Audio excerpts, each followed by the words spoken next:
¿Quieres una consola tipo PSP con formato de pantalla 4 tercios? Perfecta para emular los auténticos juegos retro con la calidad clásica que Anbernic nos trae y que pueda emular PSP o incluso algunos juegos de Saturn. Pues si quieres ver esta consolita, te invito a que te quedes porque hoy, gracias a una colaboración con la tienda Make Die Yourself, traemos al canal la review y test de la Anbernic RG40XXH. Una consolita con bastante potencial. No me enrollo más, así que sin más dilación, ¡empezamos!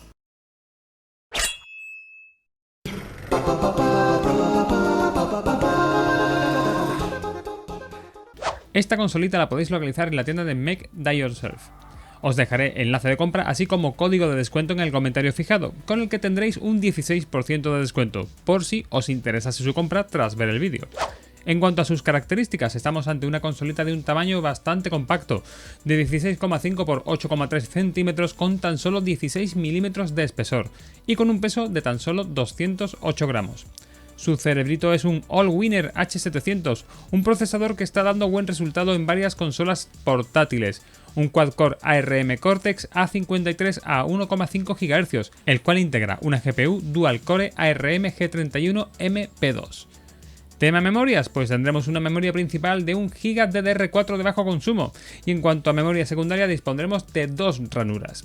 En este caso se suele vender con una microSD de 64 GB con sistema y ROMs y tenemos la posibilidad de añadir una segunda tarjeta para más juegos, que en nuestro caso es de 256 GB. Su pantalla es un puntazo, ya que estamos ante una pantalla de 4 pulgadas IPS de 640 x 480 píxeles, con formato 4 tercios, lo que supone un tamaño perfecto para no dejarte los ojos. Soporta Wi-Fi y Bluetooth y tiene una batería de 3200 mAh, que según la tienda proporciona una autonomía de 6 horas. Aunque esto depende de a qué estemos jugando, el nivel de sonido o el nivel de brillo, por lo que este dato hay que cogerlo un poco con pinzas. Todo esto movido por un sistema Linux basado en RetroArch y algunos emuladores standalone. En cuanto a lo que tiene la caja de la consola, tendremos tras sacar todos los elementos un cable de USB-C a USB para la carga de la consola, en segundo lugar instrucciones en chino e inglés, con las principales funciones, accesos directos de RetroArch, así como apartados donde se explica cómo se añaden nuevos juegos o cómo se activa el Wi-Fi para poder enlazar dos consolas por red local. El tercer elemento que encontramos es una tarjeta microSD de 256 GB, con juegos adicionales. Luego veremos qué tiene dentro. Y lo último, la consola en sí. El tacto de los botones es bastante bueno, con una cruceta de calidad superior a lo que otras consolas chinosas suelen dar, aunque sigue sin ser perfecta. Lo siento, una cruceta como la de la Super Nintendo es complicada de conseguir. Tendremos en todo el centro esa pedazo de pantalla de 4 pulgadas. Dispondremos de dos analógicos de buena calidad y que tienen también pulsación, además de los botones menú, Select y Start. Por la parte superior tendremos los botones R1, R2 y L1, L2 de pulsación simple, es decir, no son gatillos con recorrido. También tendremos el botón de encendido, los botones para subir y bajar el volumen, el indicador de encendido o carga, el conector USB-C para la carga de esta consola, un botón de reset y, ojo, un conector mini HDMI para la conexión a un monitor externo. Por la parte inferior tendremos las salidas de los altavoces, una ranura microSD para el sistema, la salida para unos auriculares y la ranura para la segunda microSD para poder ampliar la capacidad de ROMs de nuestro dispositivo. Adelantándome un poco, un último detalle bastante chulo, el tema de los LEDs de colorines en los mandos analógicos, que se encenderán una vez encendamos la consola. Si comparamos esta Anbernic RG40XXH con la Trimui Smart Pro, vemos la diferencia en cuanto a tamaño, principalmente efecto del diferente formato, de 16/9 a 4 tercios, quizás más óptimo para los juegos realmente retro. Por lo demás es casi un clon de la Trimui, con la misma disposición de botones. Al arrancar esta RG40XXH y tras el logo de Anbernic vemos un menú bastante sencillo y escueto, quizás demasiado, con 4 secciones: Games Rooms, RetroArch Games, Aplicaciones y Favoritos. Las secciones de Games Rooms y RetroArch Games, al igual que nos ocurría en la RG35XXSP, son redundantes, ya que básicamente los juegos que tengamos en Games Rooms también los tenemos en RetroArch Games, por lo que nos centraremos básicamente en esta segunda sección. En cuanto a la sección de aplicaciones, tendremos diversas aplicaciones que nos permiten que esta consola se utilice para escuchar música, ver películas o incluso leer libros. Aunque como viene siendo habitual, vamos a obviar estas funciones ya que no son el objetivo de este canal. Entrando en lo que sería RetroArch Games, vemos una amplia variedad de consolas, teniendo desde las clásicas de 8 bits, 16 bits o recreativas, incluyendo CPS 1, 2 y 3, pasando por PlayStation y Nintendo 64 y llegando hasta PSP como techo teórico de funcionamiento. Al entrar en cualquiera de estas plataformas veremos en un lado el título del juego junto con su correspondiente carátula.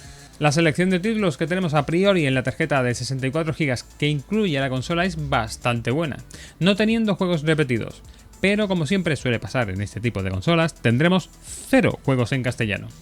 En cuanto a la tarjeta de 256 GB que incorpora esta consola, nos da una variedad muchísimo mayor de juegos, especialmente de PSP y PlayStation, cuyos juegos, como es lógico, ocupan bastante.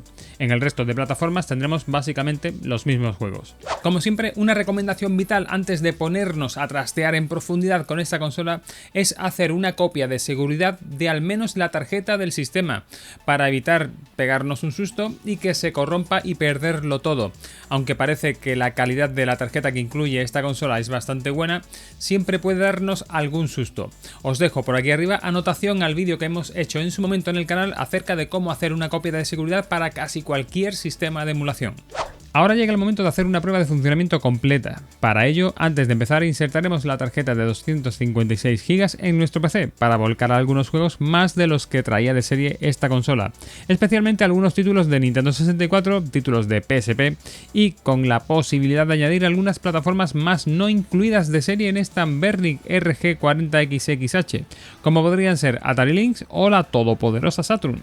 El proceso es directo y sencillo, ya que solamente tendremos que meter la tarjeta en nuestro PC, localizar la carpeta de la consola que queramos ampliar y volcar las ROMs, que tendremos que haber localizado previamente a través de internet, en su interior.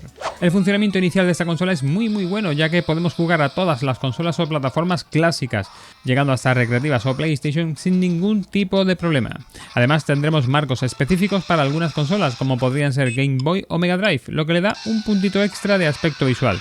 Así de partida tendríamos un abanico muy bestia de juegos o plataformas perfectamente funcionales, cero lag y mega fluidas. En Nintendo 64 tendremos una muy buena noticia, ya que esta Anbernic RG40XXH incorpora mandos analógicos muy necesarios para esta consola de Nintendo. De este modo tendremos una consola perfectamente funcional, incluso con juegos muy exigentes. Léase GoldenEye, todo un clásico de los tests de Nintendo 64, y que serán perfectamente jugables gracias a estos controles. Pasando al Triángulo de las Bermudas de Sega, es decir, Dreamcast, Naomi y Atomic Wave, podemos comprobar cómo estas tres plataformas se pueden jugar sin ningún tipo de problema, de una forma bastante fluida. Títulos como Crazy Taxi, con esa banda sonora espectacular de Offspring, Cannon Spike de Naomi o el brutalísimo Puño de la Estrella del Norte de Atomic Wave se pueden jugar de fábula, sin ningún tipo de corte. Y en cuanto a PSP, ¿qué decir de PSP? Pues agradable sorpresa, ya que se puede jugar bastante bien. Puede que algún juego no vaya del todo fluido, pero títulos bastante exigentes como God of War, Ghost of Sparta van de una manera más que aceptable. Por lo tanto tendremos un catálogo brutal de títulos que podremos disfrutar en esta consola portátil. Y para acabar aprovechamos que hemos podido meter otra consola no incluida inicialmente en el catálogo para probar Saturn. Evidentemente, si no está incluida de serie es efectivamente UEFA Stevie Wonder, porque no es jugable en la mayor parte de los títulos. Sí es cierto que habrá algunos juegos como Darius Gaiden o Dungeons and Dragons que se pueden jugar perfectamente, pero en el momento en el que metemos algo de carga poligonal, esta consolita muestra sus puntos flacos y no funciona muy bien. En todo caso es todo un mérito y será cuestión de probar los títulos que nos interesen para comprobar si son o no jugables en esta consola. Como funciones extra probaremos la salida HDMI que incorpora esta consola por su parte trasera y comprobamos cómo funciona sin ningún tipo de problema, pudiendo jugar directamente en un monitor externo. Además, la segunda de las funciones extra que vamos a probar es la conexión a través del Bluetooth. Y premios, señores, ya que al igual que nos ocurría en la RG35XXSP, el enlace es bastante sencillo y nos permitirá echarnos unas partidas en cooperativo o versus, ahí ya no entro yo, en una variedad muy bestia de títulos, lo que le da bastante jugabilidad a esta pequeña portátil. Pues llega la parte final en la que vamos a ver los pros y contras de esta consola. Como pros tendríamos una variedad bastante amplia de consolas o plataformas, teniendo a PSP como una consola techo real a la que podemos jugar. En segundo lugar, la inclusión de los analógicos, que permite que consolas como Nintendo 64 puedan jugarse como es debido. El tercer punto, los controles en general, que funcionan bastante bien. Por supuesto, mención de honor para su pantalla IPS de 4 pulgadas con ese formato de 4 tercios. Y por último, sus opciones extra, como serían la ranura para la segunda tarjeta, la salida HDMI o la posibilidad de conexión por Bluetooth. En cuanto a sus contras, podríamos decir que su interfaz es demasiado tosco para mi gusto, no llegando ni mucho menos al nivel de un Emulation Station hecho y derecho. En segundo lugar, un ligero calentamiento que se nota en la parte trasera derecha de la consola cuando ya llevas un rato jugando. No es una temperatura demasiado elevada, pero sí que es un dato a tener en cuenta, aunque este tipo de consolas por norma general se suelen calentar un poco en alguna zona. Conclusiones, pues es una consola bastante versátil, con una amplia variedad de títulos que además puede ser ampliable gracias a su segunda ranura y a la posibilidad de copiado de ROMs, con unos buenos controles y que tiene funciones extra a tener en cuenta, como la conexión a monitor externo.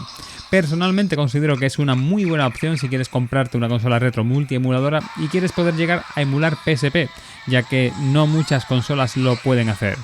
Espero que este vídeo te haya gustado o te haya servido. En ese caso agradecería muchísimo que le des a me gusta, comentes tu opinión y compartas, ya que eso ayuda muchísimo, aunque no lo creáis, al crecimiento del canal. Y si quieres, suscríbete dándole a la campanita. Poco más, nos vemos en el siguiente vídeo del canal. ¡Hasta luego, Retrolovers!